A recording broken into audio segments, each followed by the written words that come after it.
everybody. Jeff Antoniuk here, guided listening. Okay, we're going to be checking out the Wes Montgomery Trio.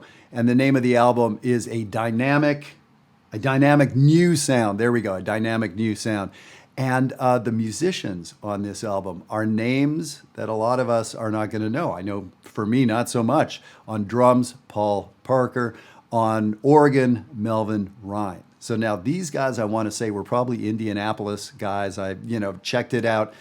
I've been seeing this conversation come up on Facebook and other places with, fantastic musicians. Brad Good, one of the greatest trumpet players you'll ever hear. I'm pretty sure Brad was from Chicago originally, a good friend of mine, and he's been in Colorado, and just an amazing player and a great teacher. And I want to say he made the point the other day. But I know I've heard Joe Lovano say this. I've heard so many say it. I've experienced it. Especially back in the day, go to any town in the United States. Go to Indianapolis. Go to Cincinnati. Go to Dallas, wherever it was. And there were great, great musicians in those towns who didn't get recorded. Right? Recording wasn't a ubiquitous thing. They didn't move to New York. The right person didn't hear them. And of course there's endless stories. But every time we hear some great playing like this from, it's not Elvin Jones, it's not, Jimmy Smith or whoever, the names that we know or might expect. Amazing playing here. So it's a great point to know that for every wonderful, famous name that you know and love, there were absolutely 100 people behind them who you didn't get to hear and who were that level or oh so close. So that's an amazing thing to think about. We're going to be listening to the song Jingles. Jingles is one of the 14 songs that we've chosen for the JazzWire Summer Summit coming up this July 2023. It's July now. And we have the virtual summit. It's sold out. I told you it would sell out. We have the in-person summit here in the Washington, D.C. area. I think 3 more spots went. We may have 2 spots left. So if you're hearing this and if you're in the DC area or want to come in and join us, we have people coming from all across North America, all across Europe. Reach out very quickly to this place. We always sell out, and it's such a blast working with everybody in both settings on this music. So as I said, this is one of the 14 tunes we're doing. Jingles, not as standard a song as Autumn Leaves or Summertime or whatever, but this song actually is sort of an extended version of Summertime in a sense, or it's a little like Autumn Leaves in a sense. So let's listen to this thing. We're going to hear some incredible organ playing. Now, there's no bass. So what is the trio, by the way? Organ, drums, guitar. Classic organ trio. So now who's playing bass? Well, it's the bass pedals. So now I don't know if Melvin Rhymes played the pedals, but almost all the old school guys did. So those, the church organ pedals, he was literally walking a bass line with his foot as he's comping, as he's soloing. Insane. Great stuff. Some organ players walk with the left hand, and that's fine, but a lot of people have judgments about that. The organ community, but the real cats, are kicking it with their foot and all that kind of stuff. Drums, and of course, guitar, Wes Montgomery. This tune is cool, and one of the reasons I picked it for the Summer Summit is there's a lot for the rhythm section to do. There's a lot of start and stop kind of stuff, stop time. So the melody comes in, so the rhythm section, bass, organ, drums, guitar, whoever it is, hits beat 3 and the end of 4. 1, 2, 3, 4, 1. 3 and. There's those hits, and you'll hear them happening a lot in the A sections of this tune. So I'm pointing that out because it's a different texture. It's not just the band cranking away right out of the gate. So that stop time gives an answer to the melody. The melody says something, the band says, oh yeah? Melody says, yeah, this. And the band's like, oh, okay, I got it. And they talk back and forth. Pretty hip. I want you to listen to Paul Parker on the drums, the way he is setting up those hits. And that's the technical term for it, setting it up. So he's supposed to hit 3 and the end of 4. Rest, 3 and 2, 3, 4, 1. Da, da. So he's supposed to do that. But a good drummer knows to set it up. Not only do you do the thing, but you have to announce, hey, everybody, the thing's coming. So he might play 1, 2, da, da, da, da, da, da da, da blue gone, da da. So he's playing a thing that gets the band ready to charge right on time. So listen to all the cool little setups. We're going to hear, two great solos and trading and everything else with Wes Montgomery. He's such a great player. So many great Wes stories and how he played so differently. He played with sort of the edge of his thumb. He didn't use a pick. He had his own technique. He had a day job for a lot of his career. He worked at a milk factory. He was a machinist. Amazing. And died far too young, I think, at the age of 45. And so he really changed the sound, literally the sound, but just how people approach guitar, for everybody after him, including George Benson and Lee Ritenour and whoever you want to name. Very cool. One of the big parts of his sound is he would play octaves. So he would be strumming with his thumb octaves, and that had a really interesting sound. And very often that would be that he would kick that in later in his solo to sort of like help, make the sound of the guitar bigger, I guess. And it just really, he sort of does it in a formulaic way. And I don't mean that judgmental at all. It works every time. So man, do it every time. It works. It works. Do it, right? Why not?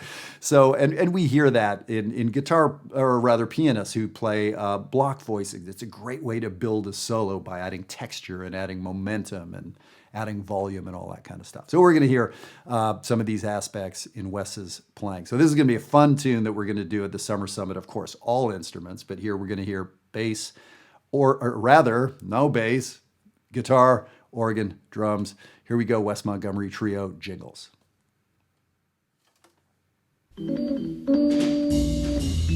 There's those hits. 1, 2, 3, and 1, 2, 3. And the hits change a bit here. Now listen to Paul. Those little guitar.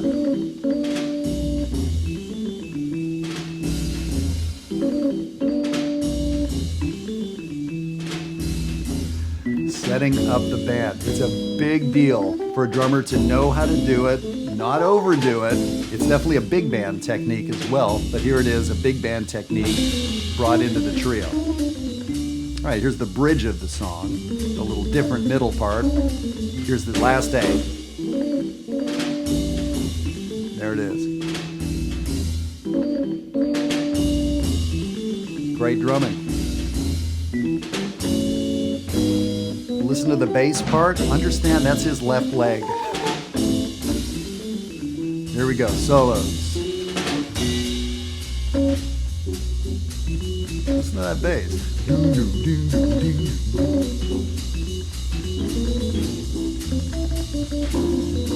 And so this is organ, bass, some comping, soloing.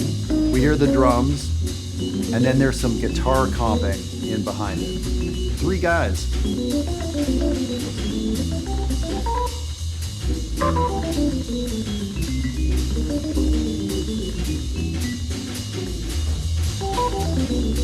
And the sound of the organ, great organ players have, they have the drawbars, the mechanics of how to get different sounds from the organs. And everybody had sort of their own sound, or the 2 or 3 sounds that they would use and build.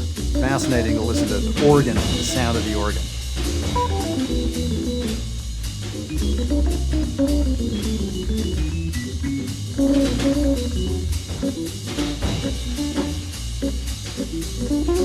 All right, so that's the organ solo over. Here's Wes. And there was a great drum fill to highlight this is done, new thing going on here. Fantastic drumming.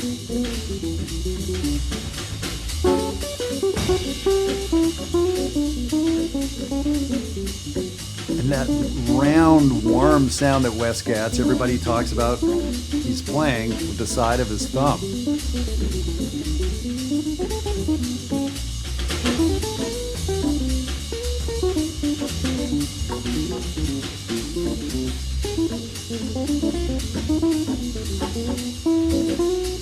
And his articulation is so great. As a horn player, I'm always thinking about articulation. And The way he's so strong and insistent, but it's not broken up sounding. Really wonderful. The second chorus from Wes. So he's playing single lines still.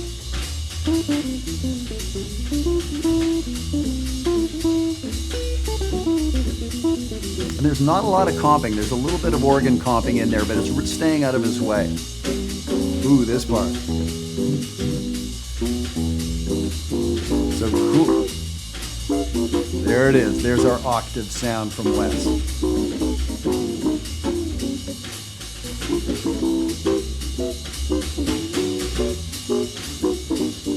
So you hear how it's like he's just in a different gear. He's in overdrive, right? And he tends to do a lot of kind of cool rhythmic stuff when he's in this zone too. It's kind of hard to play complicated lines, so it tends to be really nice, more broad melodies and then hip rhythmic stuff. Okay, organ is back. What's happening here? Oh, trading fours. Drums. All right, trading fours.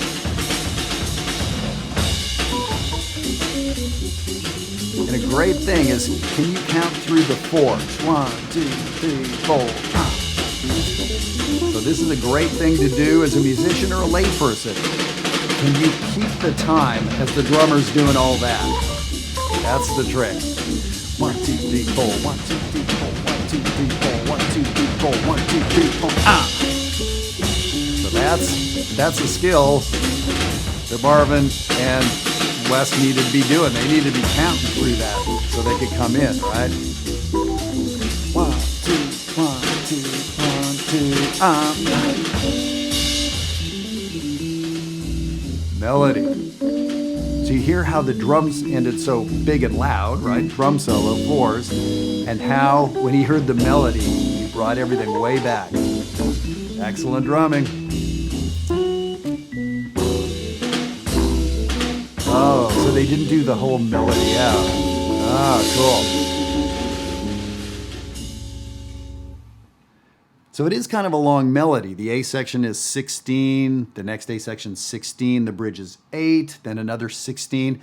So 16, 16, 8, 16. I think that adds up to like 400 or something. It's a lot, whatever the number is. It's a lot.